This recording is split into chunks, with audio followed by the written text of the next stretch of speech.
如果你在網絡上搜尋魔術方塊速解，你會發現第一個就是本頻道的一部影片《學會速解》。這部影片成功的讓多數人接觸了速解，但也讓更多人選擇放棄。時隔1年，我將再度翻新企劃，你看到的將會是本頻道有史以來質感最高的影片，也會讓你簡單學會魔術方塊速解。魔術方塊要變快，有這3項元素：手法、公式與觀察。這3項最難練習的就是觀察，也是多數20秒速解玩家所面臨的難題。當然，作為一位速解初學者，觀察我們先放一邊，主要注重手法與公式。看這部影片前，你需要先掌握魔術方塊基礎復原解法。如果你還不會復原，可以看看這部影片。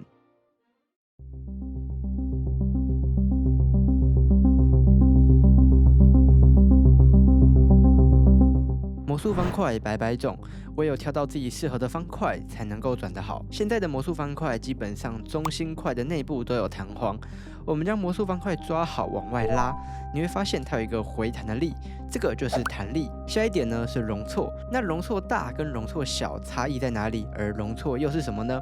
如果我們遇到容錯大，代表就是呢，它可以容你轉錯的角度就可以越大；反之小就是容你轉錯的角度就只能越小了。那我們來看一下這顆方塊，如果我們將這個頂層呢往右打一點點，這時候呢，你可以發現，照理來說應該是沒辦法往下轉的嘛。可是因為它裡面配置彈簧，再加上這顆方塊它有一些容錯特性，所以你可以發現，它可以很輕鬆的往下轉。這個呢，就是這顆方塊的容錯特性。建議你在選購方塊時，盡量找有大容錯的方塊，以免你平常在轉會出現很卡的情況。那最後，如果你是新手，你還沒有一顆適合的速解方塊，我會推薦你買這一顆方塊 RS3M V5。這顆方塊呢，是一個 CP 值非常高的魔術方塊，要價大概100多塊錢就有一顆。那你可以通過我影片底下的蝦皮連結去買到這顆方塊，這樣子也有9折優惠。我們在開始轉公式，在開始標手數之前，我們來看一下要怎麼拿你的魔術方塊。首先呢，我們正常拿方塊都是這樣子拿，就是大拇指碰到這2塊邊塊，然後另外3根呢是這樣子抓着的。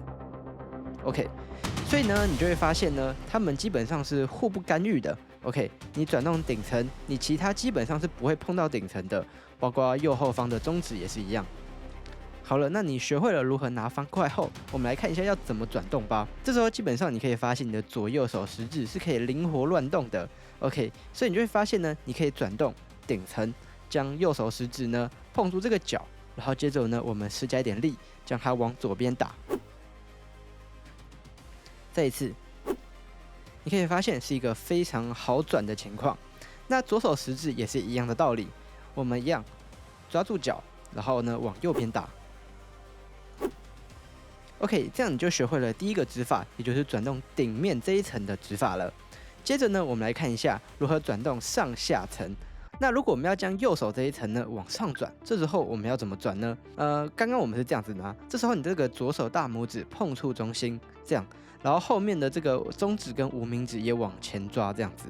那因為我們沒有要打動頂層了，所以你的這個左手食指可以稍微碰觸這邊。好，那我們轉上就是這樣子轉。OK， 就是呢抓住右手層，然後往上轉，這個就是上。那反之下就是這樣。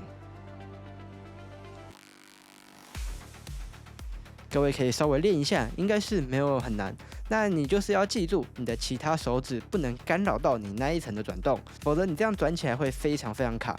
更何況我們之後還會越轉越快呢。既然我們學會了基礎的指法，你知道怎麼轉上、左、下、右這4個方向了以後，我們接着要來學進階的指法了。進階的指法在我們的初學解法中其實很少會遇到，但是在魔術方塊速解中卻很常遇到，所以這些各位必須務必學起來。第一個進階的指法呢，叫做連撥2下。那各位知道怎麼拿方塊了，那我們就來試試看。連撥2下的意思呢，就是我们可以借由食指跟中指這2根手，然後呢一起轉動頂層，而轉起來會長這樣子，就是2個會一起連撥這樣子，所以你可以轉快就會變這樣。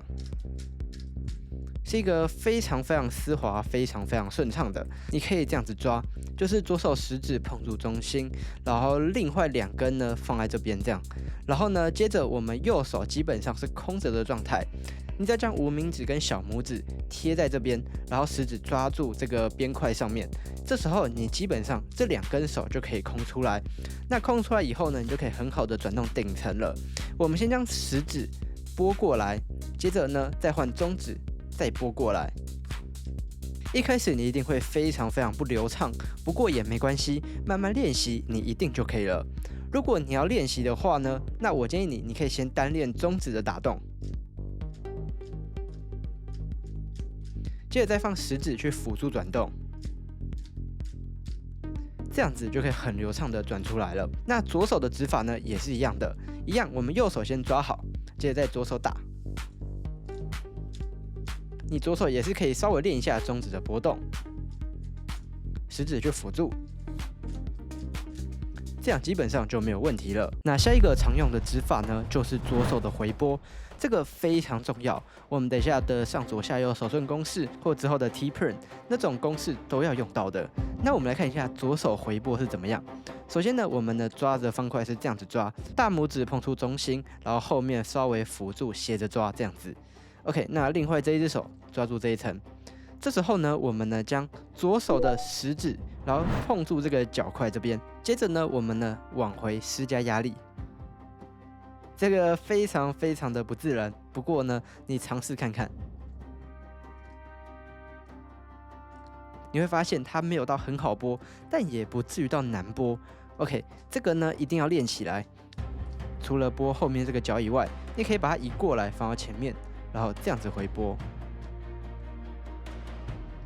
就是撥前面的角，2種的指法你都可以稍微練一下。那再來呢是我們的前面層 F 層轉動，所謂的 F 層呢就是指這一層 ，OK， 就是指前面這一層。那我們通常要怎麼轉呢？其實沒有很難的，將你的左手大拇指扣住你的中心塊，但不要扣太緊，稍微扣住就好了。然後後面就放輕鬆這樣子拿。我們呢右手呢拿法是大拇指呢不能碰到前面層，所以要往後一點。另外2根也不能碰到前面層，所以要往後一點。接着呢，我們用食指去撥動前面層。記得哦，這一個大拇指不要抓得太緊，不然你會撥不動。輕輕的放着就可以了。除了用食指撥以外呢，你也可以用大拇指來撥。也就是說，食指先空出來，然後大拇指原本抓着嘛，我們先把它移開，然後稍微勾過來。OK， 這個也要稍微熟悉一下，非常的反直覺。不過你練一練也是 OK 的。接着呢是底層的轉動，我們要來轉這一層。那我們要怎麼轉呢？大拇指呢先放上來 ，OK， 就不要碰到底層。然後另外2根呢也不要碰到底層。接着你就會發現你的无名指是空住的狀態。這時候呢，我們就可以用无名指來撥動底層。左手无名指撥一下 ，OK， 你就會發現底層可以打動。那你右手无名指呢，可以稍微輔助來更好控制它。也就是說，轉到的時候，你右手无名指可以好好抵住，讓它不要轉過頭。那再來下一個就是底層的回撥，也就是說，將左手的无名指扣住角塊，接着呢往後撥。這個指法呢也稍微學一下。那下一個呢就是 M 層的轉動 ，M 層呢就是中間層這一層。這個轉法是這樣子的，就是你的大拇指呢一定要碰到2邊的邊塊，然後後面這2個也要抓好。你就會發現你的无名指一樣是空的，這時候你就用无名指去打這一層。不過你這樣打一定會覺得怪怪的啊，就是你的中指放在這邊好像沒有到很流暢，因此呢我們通常中指也會一起離開，所以是用无名指這樣子打。那有時候呢，我們要連撥中層2下，像這樣。所以因此呢，我們除了无名指撥以外，中指呢也會跟上去一起撥。所以呢，你可以先練中指撥動，无名指再跟着上去。好的，那恭喜你，以上就是所有等一下會用到的指法了，全部都交給你了。你只要掌握我們剛剛所說的指法，等一下的公式應該就沒有問題了。那再來呢，我們要來進入到手順公式。手順公式究竟是什麼？它其實呢，就是可以讓你更好的去背之後的公式，因為我們等一下的很多公式都是透過手順公式去演變而來的。那我們來看一下第一個手順公式。第一個手順公式呢，叫做上左下右。我們說過，一般拿方塊是這樣子拿的。我們呢，先往上轉，這樣。接着呢，我們往左邊打，所以呢，將左手的食指碰住這個角塊，然後往左邊壓。下的話呢，就是一樣往下轉；右的話呢，就是左手食指往右打。這個手順公式做6次，方塊就可以還原了。然後你會發現，我的右手食指基本上都是空住的，都沒在做事，全部都靠這一根來進行轉動。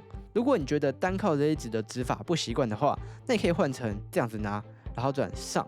這時候呢，右手食指撥動左，然後下的時候呢，左手食指撥動，所以食指就會輪流撥動。一樣6次，整個方塊就可以復原了。下一個手順公式叫做下下上，下下上也是一個沒有到很難、非常簡單的指法，各位看一下就知道了。首先，我們将右手層呢往下轉，接着你會發现你的右手食指已經碰到這個角了嘛，順勢的右手食指往下壓。接着呢，右手層呢往上提，這就是下下上。再做一次，下下上，下下上，下下上。它做4次就可以復原了。這個各位一定要稍微熟悉一下。那我們通常還會搭配下下上右，下下上。這時候呢，頂層往右打，下下上右。這樣子你可以非常快速的來練習指法。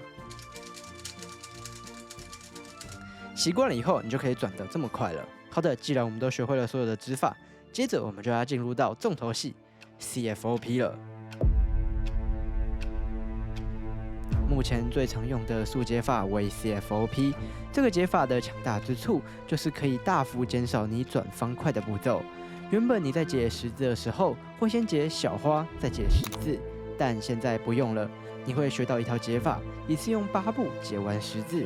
而當你在解1、2層時，你不再需要慢慢解，將一顆顆歸位，你會學到一個叫做 F2L 的解法。1、2層可以同時解完，到了第3層，我們會先用一個叫做 OLL 的解法，一次將頂層統一翻色，接着再使用 PLL 將所有第3層的方塊統一歸位完成。這一套解法就是我們所熟知的 CFOP。一旦掌握這項解法，你可以輕鬆轉入30秒、20秒甚至15秒。不過 CFOP 共計119條公式，看似非常多，但本部影片我會使用理解型 F2L 2段式 OLL 與2段式 PLL， 只要20條公式即可掌握。雖然20條公式還看似很多，但絕大部分公式我們可透過手順公式輕鬆記憶。而影片最後我會分享公式記憶技巧。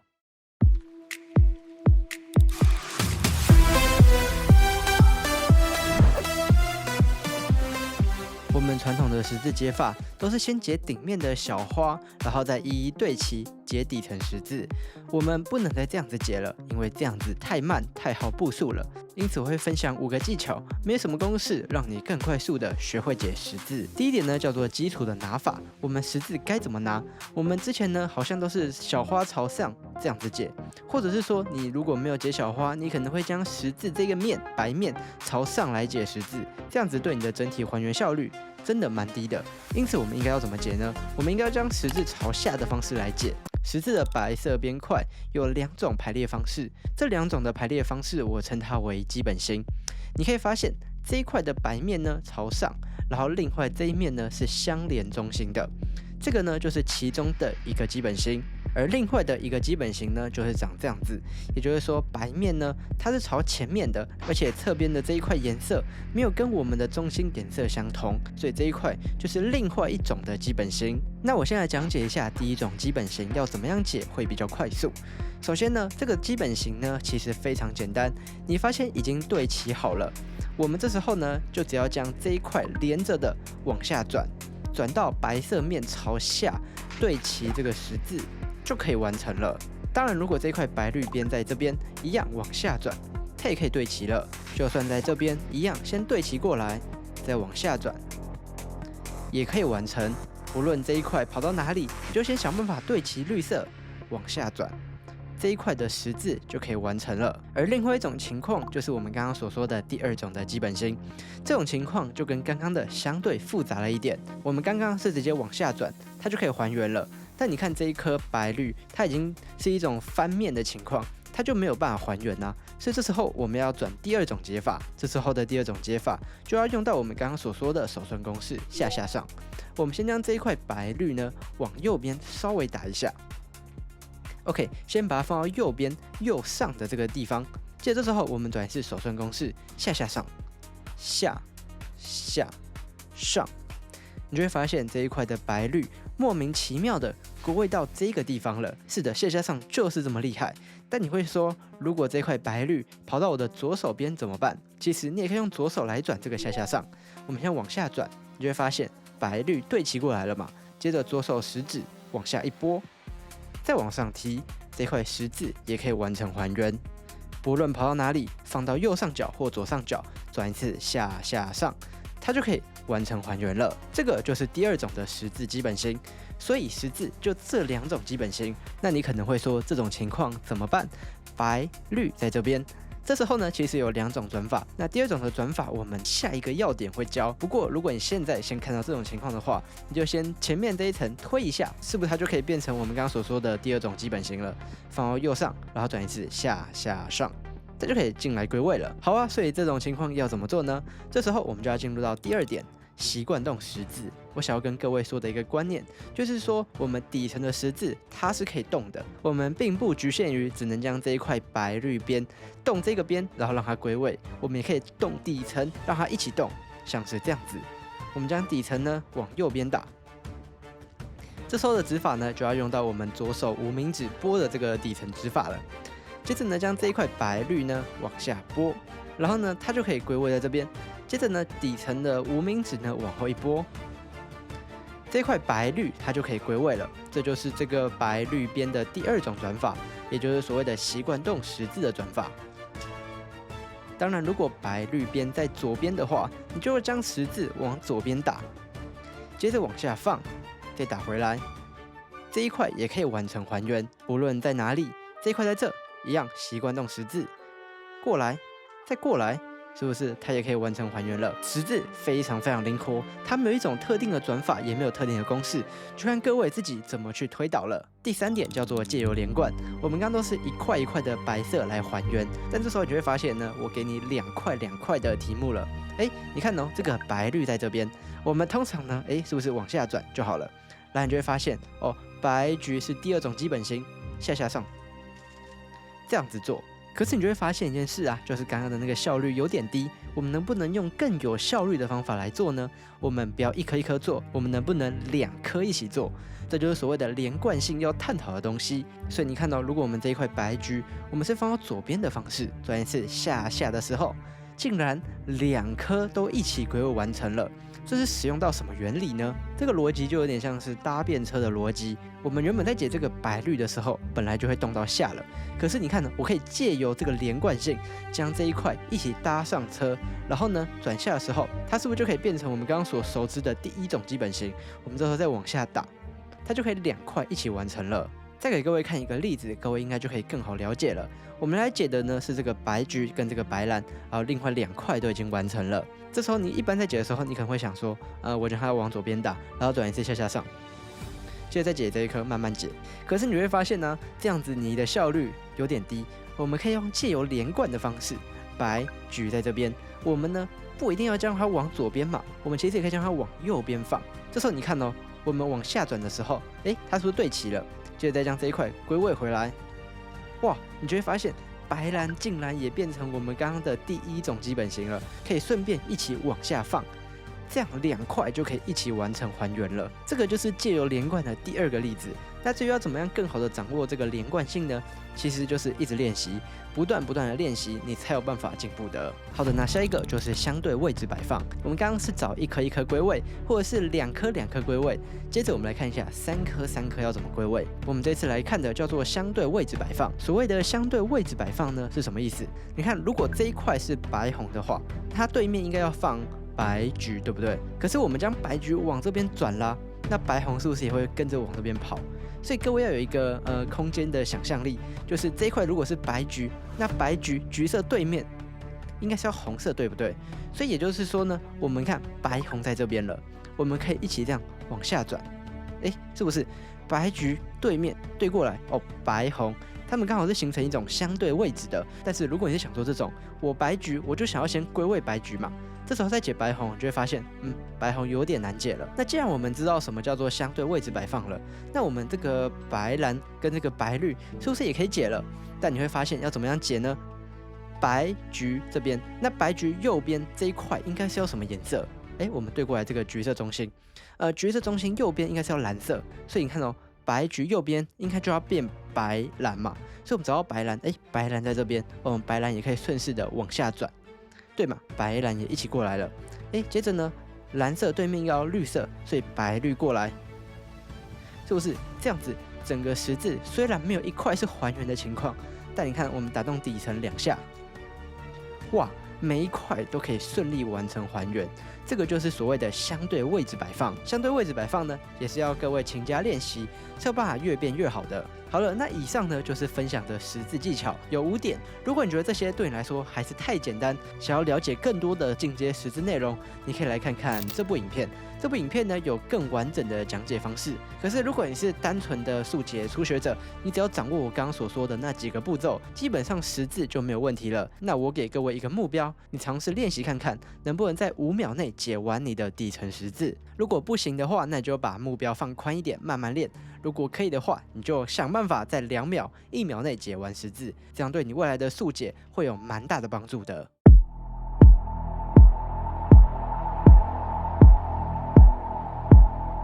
好的，我們剛才已經學會了底層十字的簡單解法，接着我們來學的這個解法叫做 F2L， 一次2層解。也就是說，你掌握了這個解法，你可以不用管第一層，也可以不用管第2層，因為你這2塊是一起把它解完的。那 F2L 也是卡住很多人速解學習的分水嶺，也就是說，如果你學得好，你基本上就可以繼續學速解。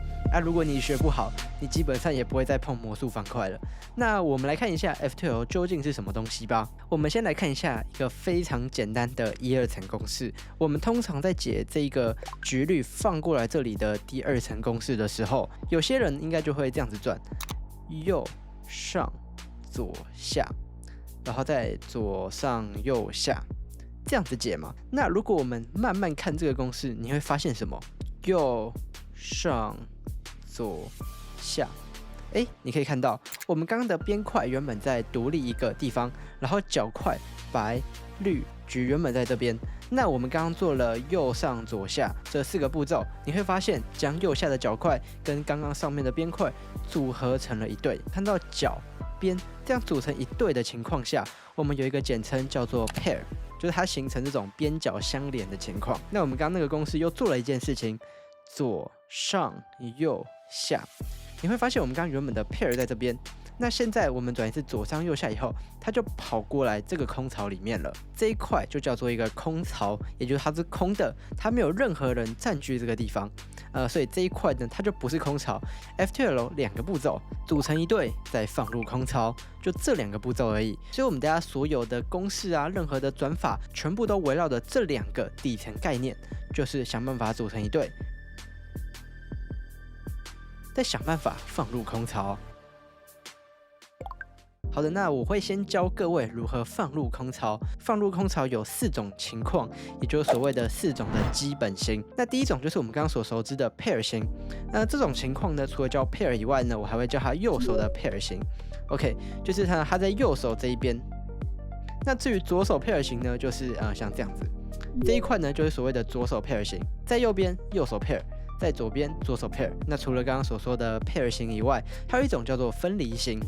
分離型呢是長這樣子，白綠橘在這邊嘛，然後呢這一塊綠橘在這邊，這一塊要對齊過來，你就會發現它就有辦法組成 pair 了。那這一塊呢也是屬於基本型的其中之一，這個叫做右手的分離型，然後它的空槽在這邊。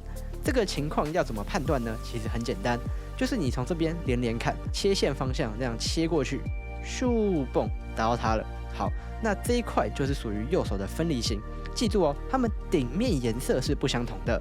如果像是這樣子，頂面顏色相同，它就不是右手的分離型，它是我們等一下所說的變化型。如果這一塊邊塊跑到這邊，就是像是這種情況哦，跑到這邊了，它就不是右手的分離型哦，它就是其中之一的變化型。那下一種當然就是左手的分離型了，左手這邊對過去，蹦，這個綠紅在這邊，所以它是左手的分離型，這樣子。我已經教各位怎麼樣辨識分離型了，接着我們就來看一下分離型要怎麼放入空槽吧。第一個呢叫做右手的 pair 型，這種情況我們要怎麼轉呢？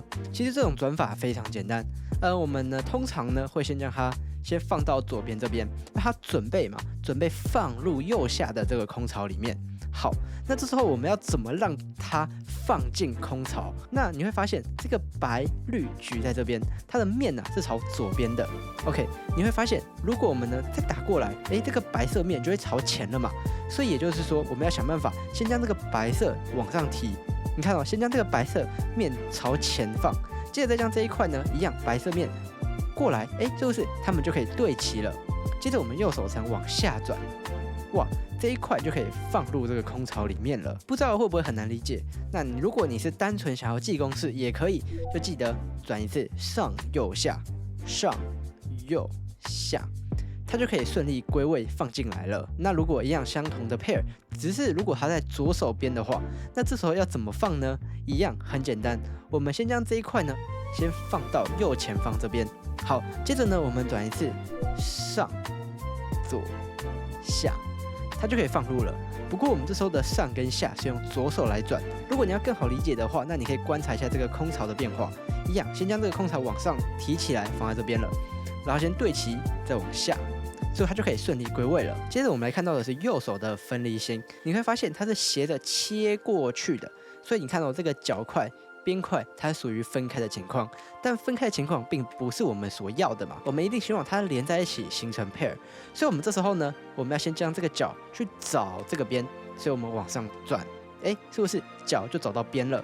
當角找到邊以後呢，它們就形成對齊了。當它們組成 pair 對齊完以後呢，我們再將這個白色順勢往前放，你就會發現右邊這一塊呢已經完全還原了。我們再往下轉，是不是這塊 pair 也可以完成對齊？如果你要記公式，也可以轉一次上左下，它就可以放入了。下一個呢就是左手的分離型，也就是說這一塊的切線方向是朝左邊切線過去的。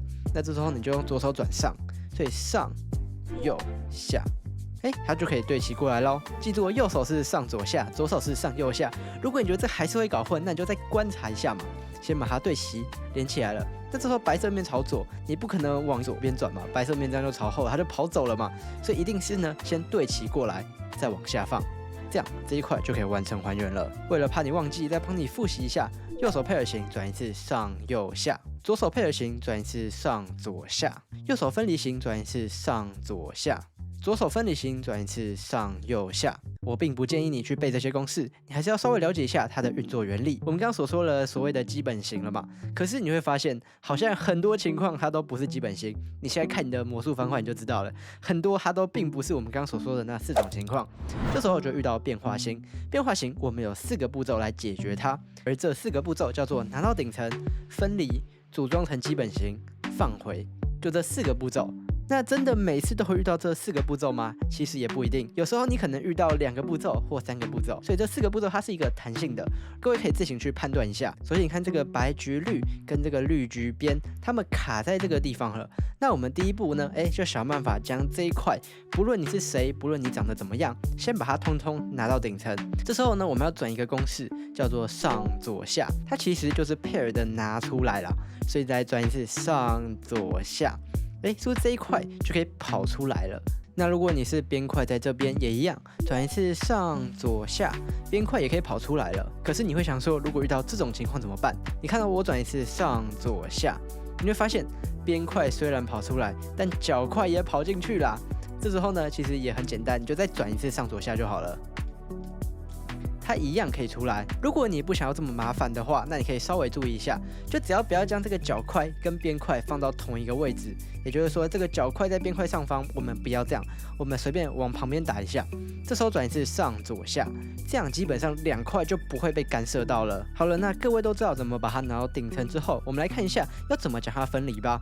首先呢，分離的方法也很簡單，我們剛剛轉一次上左下把它拿出來嘛，這時候如果我們轉一次上左左下，它就會分離了。我們來試試看哦，這一塊白橘綠跟這個綠橘邊它們連在一起，這時候我們就想辦法把它分開來。我們轉一次上左左下，上左左下，這兩塊就分開來了，就可以變成我們等下所說的變化型了。所以不管什麼情況，你一樣都可以使用到所謂的上左左下，將它分離開來，這樣子。那它基本上是可以適用於所有的情況的。記得啦，就放到右前方，上左左下，把它分開，這樣就可以完成了。好的，當分開以後呢，我們會遇到3種情況。第一種叫做頂面顏色相同，第二種叫做頂面顏色不同，第三種叫做頂面有白色。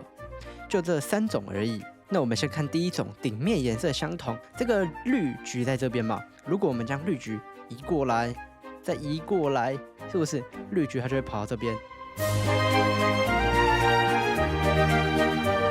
你看哦，上面是綠色，下面是橘色，它是不是就可以變成我們剛剛所想要的那個 pair 了？所以也就是說呢，我們要想辦法讓角塊不動，邊塊動，然後邊塊跑到這個位置。好，那這時候我們要怎麼轉呢？首先我們要先将這個角塊往下壓 ，OK， 不要干涉它的轉動。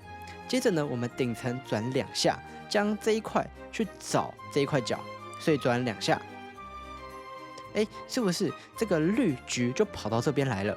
接着呢，我們呢右手層往下壓 ，OK， 將這一塊角塊提起來，然後對齊成 pair。接着呢，我們將它放入空槽。是不是就可以完成還原了？那還是跟各位稍微提醒一下，就是右下角這一塊呢，一定是要空槽哦。你看，因為我們往下壓了，所以這塊空槽基本上就是會被轉亂的情況。因為原本空槽就是亂的，現在又在轉亂，好像也沒有什麼差。可是如果這時候你有人了，有人了，那這時候你往下壓再提起來，你會發現原本的人怎麼不見了？那再稍微跟各位舉另外一個例子，一樣頂面相同顏色。不過這時候呢，剛剛的邊塊在這邊嘛，只是這時候邊塊跑到這邊來了。那這時候要怎麼辦呢？其實也一樣，先將這個角往下壓，是不是這一塊綠橘是不是跑過來這邊？跑過來這邊往上提，它也可以對齊成 pair 了嘛。所以我們一樣放過來就可以了。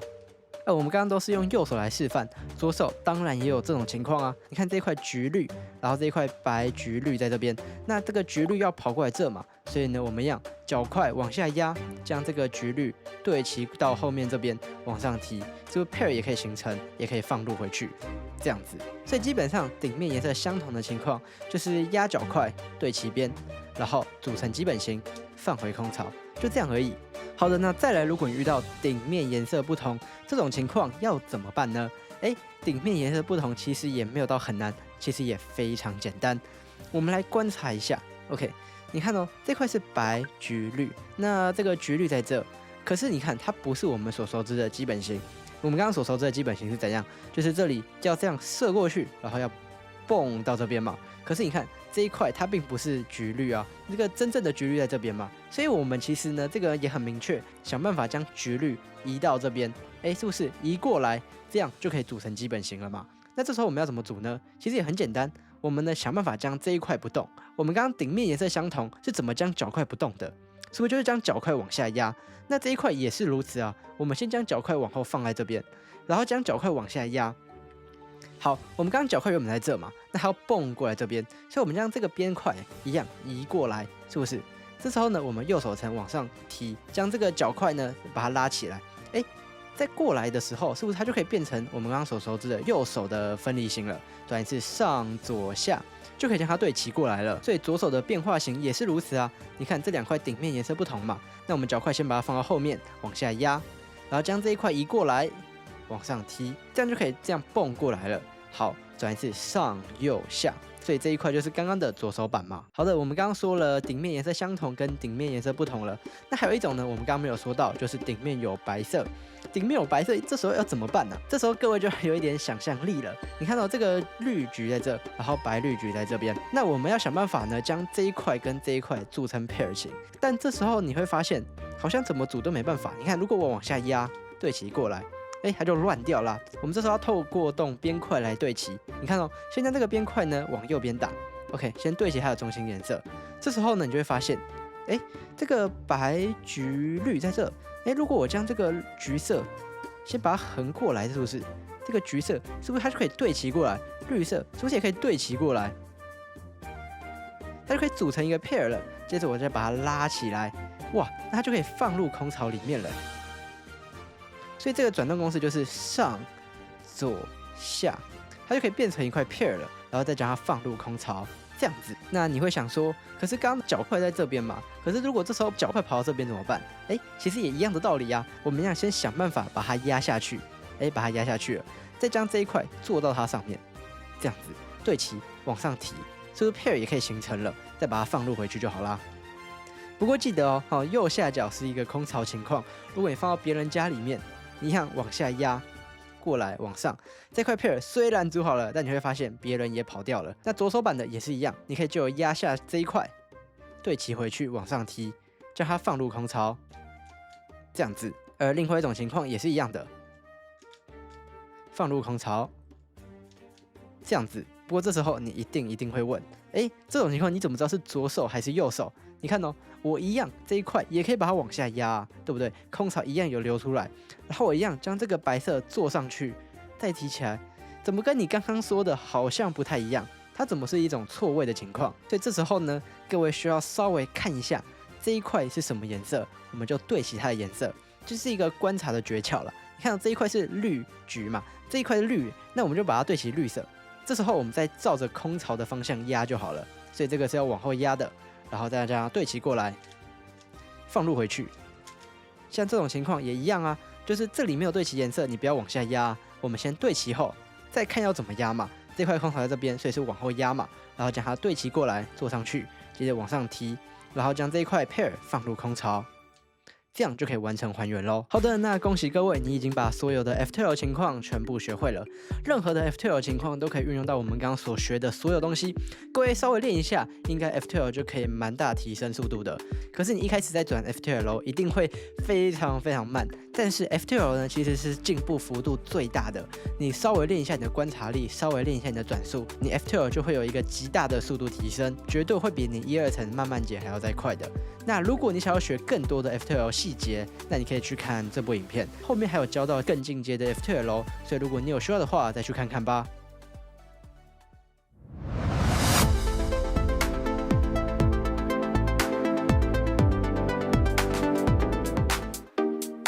当我们完成 F-Tail 的還原，再來我們就要來完成頂面的翻色。這時候我們就要使用到 OLL 的解法。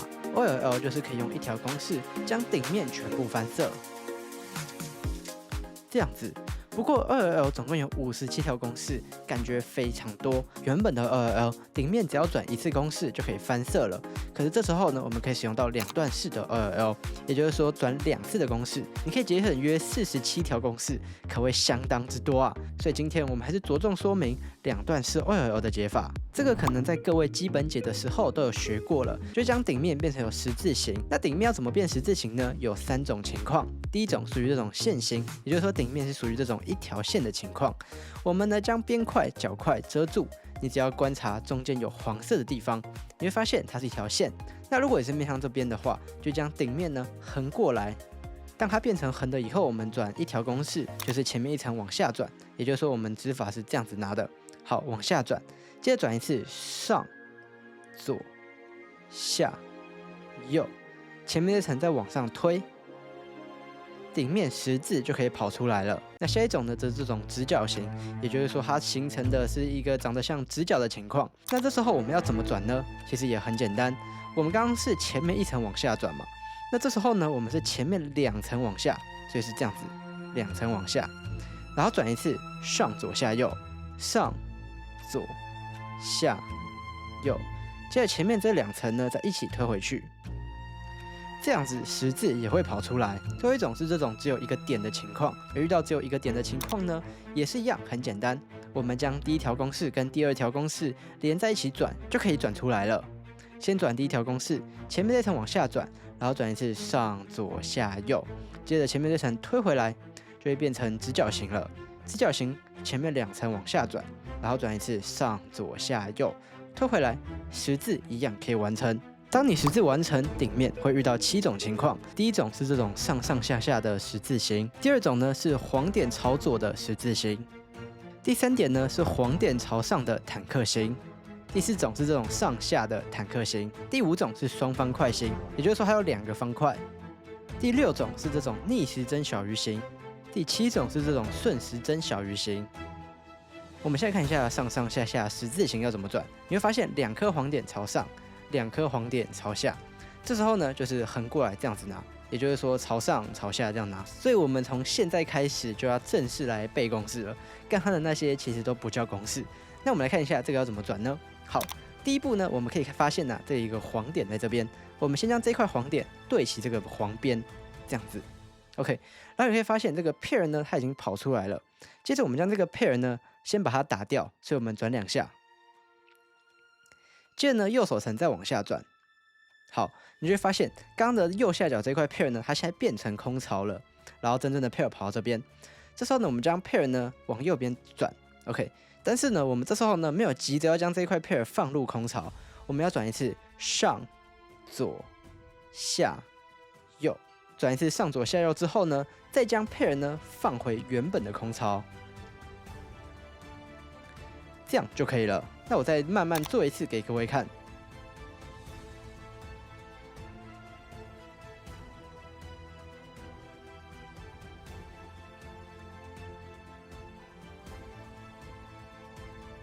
這樣黃色面就可以完成了。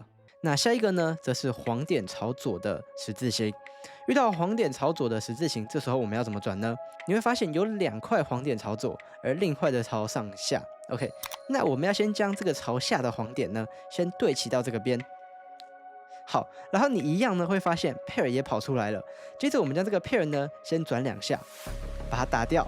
我們剛剛是往下轉一次，然後 pair 放過來一點，然後轉一次上左下右。可是這時候呢，我們就要不一樣了。我們要將頂層這個黃色變成 T 字形，所以我們要轉2下，1下2下，將它變成 T 字形。接着將 T 字形橫過來 ，OK， 將 T 字形橫過來，再轉2下，將 T 變成線。好，再將這個線呢，把它直起來，然後順便將這個 pair 放回空槽。那最後呢，我们要将這個白綠橘 pair 呢，再從後面的方式放入這個空槽，所以是這樣子轉，然後將這一塊放回空槽，接着呢往上提對齊，頂面也可以完成了。一樣慢慢做一次給各位看。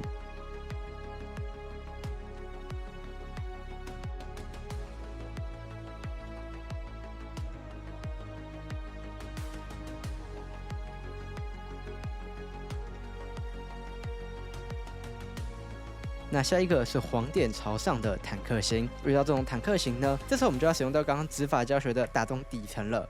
我們一開始的拿法呢，並不是這樣子拿了，我們要將大拇指過來一點，變這樣子拿。好，接着呢，我們可以看到這一塊黃色面嘛，那我們得要想辦法將這一塊黃色面放到這邊，然後將這一塊黃色面放到這邊。那我們來看一下要怎麼轉哦。我們先將右手層呢往下轉2格，好，你的指法應該就會變這樣子。接着將這塊黃點往左邊打，好，左邊打了以後呢，我們往上提1格 ，OK， 然後將這一塊黃面移過來，移過來了嘛，然後往下，哎，這一塊黃色點是不是就可以對齊過來了？所以我們要對齊過來，往上提，接着呢，再將最後這一塊 pair 放回空槽裡面，好，然後往上拉，這樣這一個黃色面就可以完成了。一樣慢做一次給各位看。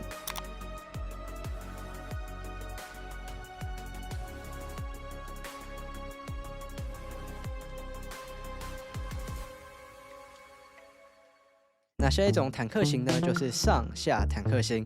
遇到這種坦克形呢，也一樣沒有很難。這時候呢，我們要使用到另外一種指法，也就是說2層往上轉。好，我們要怎麼拿方塊？我們左手抓住這一層，然後右手層這樣子抓。這時候我們要右手2層一起往上轉，所以是這樣往上轉上。接着將頂層呢往左邊打，左下，然後頂層呢往右打，所以就是2層的上。然後再來左下右 ，OK， 應該蠻好記的。接着我們會轉一次手順公式，下下上上。不過這時候的下呢是2層的下，所以轉一次下然後下上上，這樣頂面一樣也可以完成。那就慢做一次給各位看。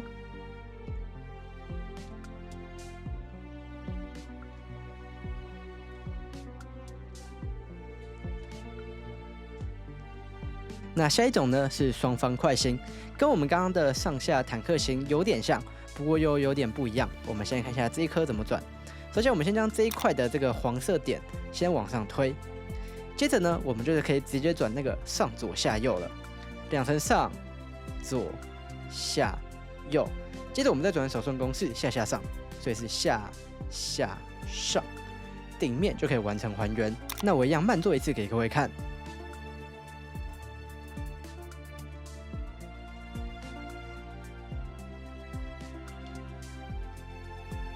好的，那再來2個公式呢，就是小魚形。那我們要怎麼判斷這個小魚是順時針還是逆時針？我們要來看一下這個角塊的方向。這個角塊這個黃色面朝右，這個朝上，這個朝左。你會發現它是在繞一個逆時針，對吧？所以呢，這個就是逆時針的小魚形。那遇到逆時針的小魚形要怎麼拿呢？首先要先將這個魚頭朝你的左上方擺，然後呢，將這個面朝你自己。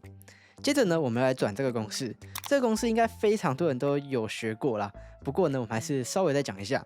你可以看到這一塊的白綠橘 pair 在這邊，那我們要先將後面這個 pair 給它拿出來，所以轉的是下右上 ，OK， 就是先將它從背後拿出來。接着呢，我們呢將這一塊對齊後面這一條，所以我們對齊過來。然後這時候呢，我們往下壓，最後我們再將這個 pair 放回到這個地方，放回到這個空槽裡面。提起來，這樣它就可以跑進來了。那我一樣慢做一次給各位看。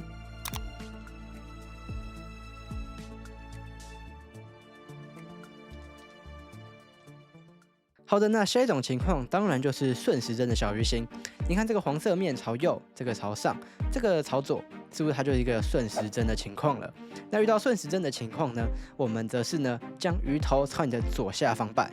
剛逆時針朝右上方，而順時針朝左下方。這時候這個黃色面呢朝自己。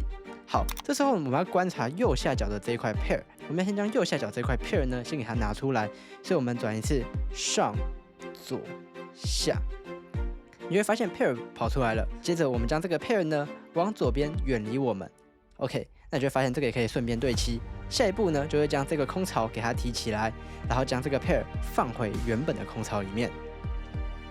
往下壓，頂面就可以完成還原了。一樣慢做一次給各位看。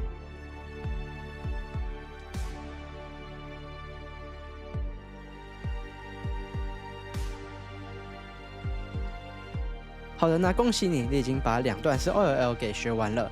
我們再來只剩下最後一步的2段式 PLL。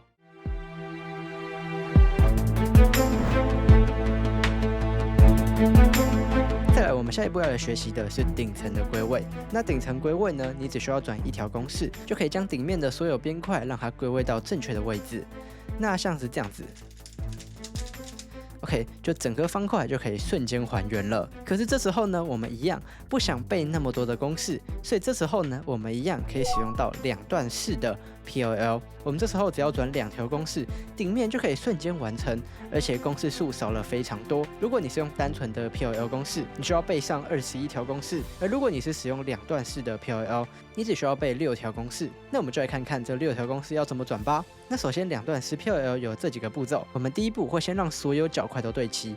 先看像這2顆沒有對齊，而這2顆已經對齊了，所以我們會先轉1條公式，就是將所有角塊都讓它對齊。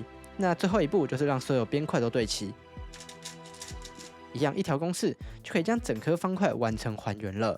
那我們就先來看一下要怎麼將每一顆角塊都對齊吧。首先我們觀察頂面的角塊會有2種情況，第一種呢是左邊2顆角塊歸位的情況，第二種是對面角塊歸位的情況，就是有這2種。我們先來看一下左邊相鄰2塊角塊歸位的情況。如果呢你遇到這種相鄰2塊對齊的情況，這時候你就把它朝左邊這樣子拿。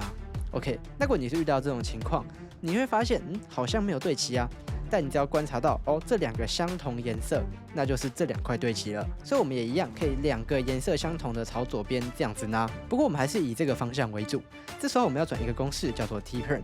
那 T-Perm 公式會長這樣子，但其實蠻簡單的。首先第一步，我們要先找右下角的這一塊 pair， 你看到了嗎？這一塊是白橘藍 pair 嘛 ？OK， 那我們第一步要先将這塊 pair 給它拿出來，所以我們轉一次上、左、下，是不是這塊 pair 就可以轉出來了？接着我們往右打，好，這時候我們就要轉手順公式，下下上，所以轉一次下下上。好，轉完下下上以後呢，你會發現這一塊的白綠橘 pair 也跑出來了。那這時候呢，我們將這個白綠橘 pair 呢，再放入這個空槽裡面，所以轉一次上右下，把它放入空槽，接着頂層打一下，往右打。好，這時候就將這塊 pair 呢拿出來，上左下，最後將前面這一層勾回來，整顆方塊的所有角塊都可以完成對齊了。那我再慢慢做一次給各位看。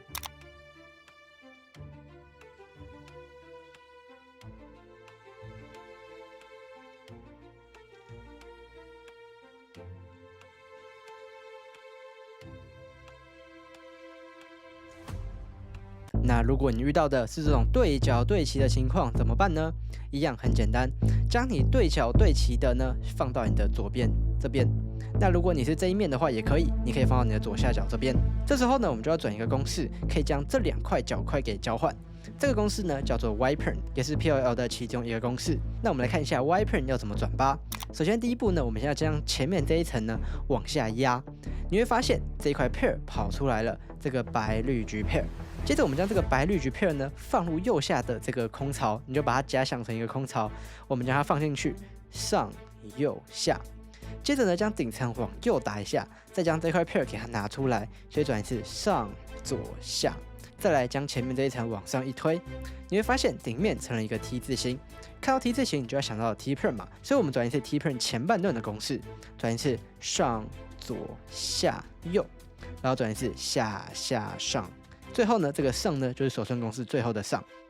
這樣子所有角塊一樣也可以完成歸位，一樣慢做一次給各位看。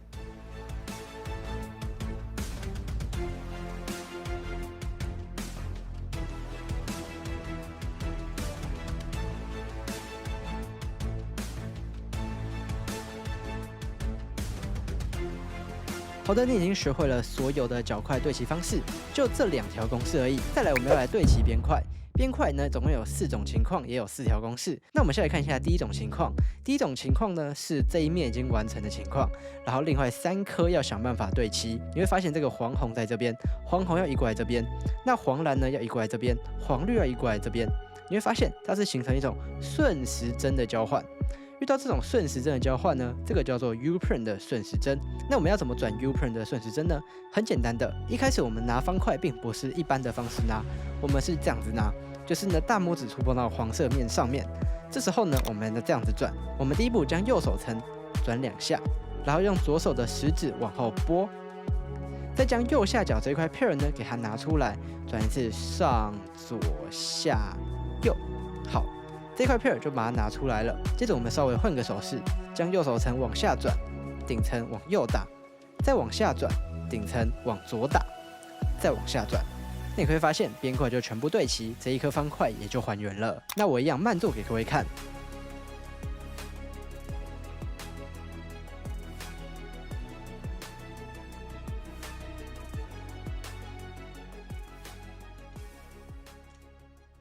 那下一個就是逆時針的 U-Perm， 也就是說這顆黃紅要移過來這邊，黃綠要移過來這邊，黃藍要移過來這邊，它看是形成一個逆時針的交換，一樣是一個 U 字形。那逆時針的 U-Perm 就是順時針 U-Perm 的反過來轉而已。那我們這時候要怎麼轉呢？我們一開始是這樣子拿，剛剛我們 U-Perm 是這樣拿嘛，那這時候會變這樣子拿。接着我們轉一次這個公式，轉一次上右，然後之後換個手勢，轉2次的上左，上左。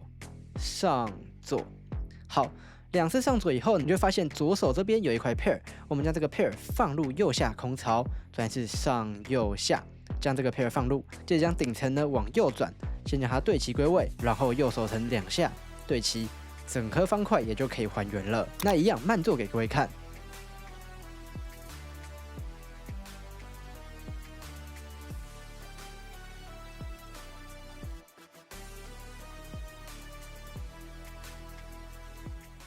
那下一個公式是 Z-Perm， 那 Z-Perm 呢，它是這樣子，你會發現沒有剛剛的一整面的情況了。現在呢，就是兩交換，這個黃橘要來這邊，然後黃綠要來這邊，這個黃藍要來這，黃紅要來這，它這種奇怪的斜線交換。那這時候呢，我們將這2塊要交換的朝你的左邊這樣擺。哎，你不要這樣哦，這2塊沒有要交換嘛，我們是這2塊交換朝左邊。接着我們這樣子轉，中間層打2下，然後頂層往右轉1下。我們將這個步驟重複做2次，所以2下再1下。好，這時候呢，你就會發現形成這種情況。這種情況呢，你會怎麼做呢？你看到這個白紅在這邊已經對齊了，我們先想辦法將這個白紅放到下面這邊。所以我們將頂層往上轉1下，然後將這個白紅歸位放回來這邊。OK， 你就會發現它已經對齊了。那對齊以後還不夠啊，這一塊呢也要放到這邊來嘛。所以呢，這時候呢，我們將中間層轉2下。OK， 那再將這個白橘移到後面這個位置，讓它歸位。頂層往上轉1下，然後所以頂層呢轉個2下，這樣頂面就可以完成還原了。那一樣慢做一次給各位看。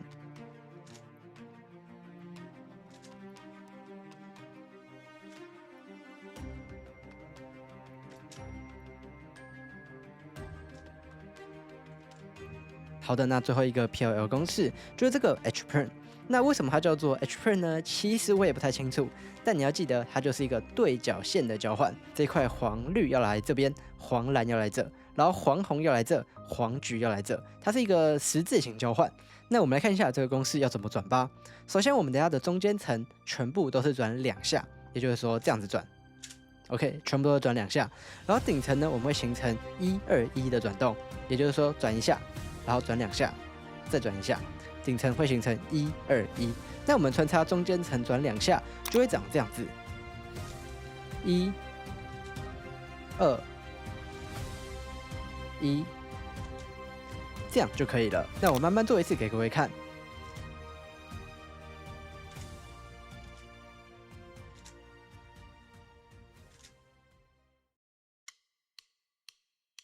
好的，那恭喜你，你已經學完了所有的2段式 PLL 公式。這樣學完以後，你應該就可以用速解的方式來復原你的這一顆方塊了。